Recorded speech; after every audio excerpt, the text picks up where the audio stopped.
people are now upset like they're finding like random emulated games and just being upset that these games don't will be released uncensored or but I think the difference between this and Neptunia is that I think this game I think this is a Western game. I think no I think it's an Asian game. I think it's a Japanese game.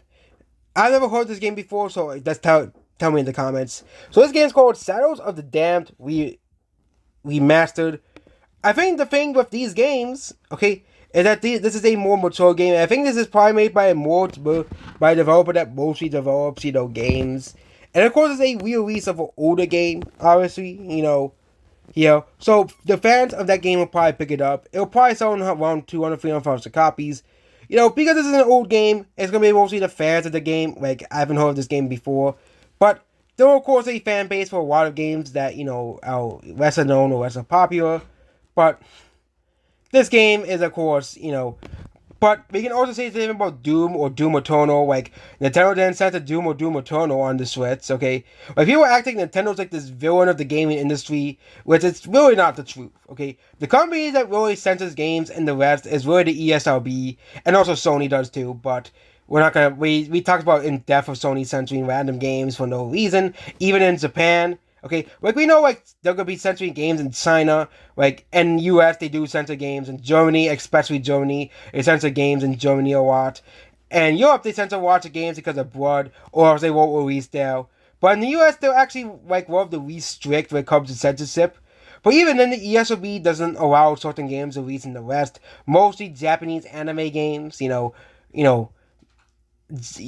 types of games. But games like Sound of the Damned, like Nintendo's not going to censor this game. This is a game that I think a lot of people want to be faithful to the original, and I think Nintendo and and also the ESRB are going to respect that and allow this game to release in the West, obviously. Which is why did the ESRB censor Skyrim in the Switch? Because Skyrim is a game that Nintendo really sold out for the Switch, and the game sold relative, and Skyrim sold a couple million copies on the Switch. Okay, like there's this whole narrative like third-party games don't sell on the Switch, but Skyrim sold a couple million copies. Minecraft sold a couple million copies on the Switch.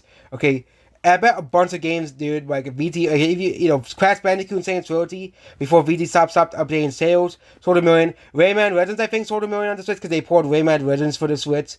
Okay, and I think Nintendo, is going to try to rely more on third-party ports because because third-party ports do sell, like, if Nintendo wants GTA 6 on the Switch too, I think the graphics are not really going to hold them back because, heck, they're very similar to the Xbox Series S in terms of power, whereas the Xbox Series X is no weak console, okay? The Xbox Series S can run many, many types of games, and it's a pretty powerful console compared to the PS4 and Xbox One and the Nintendo Switch.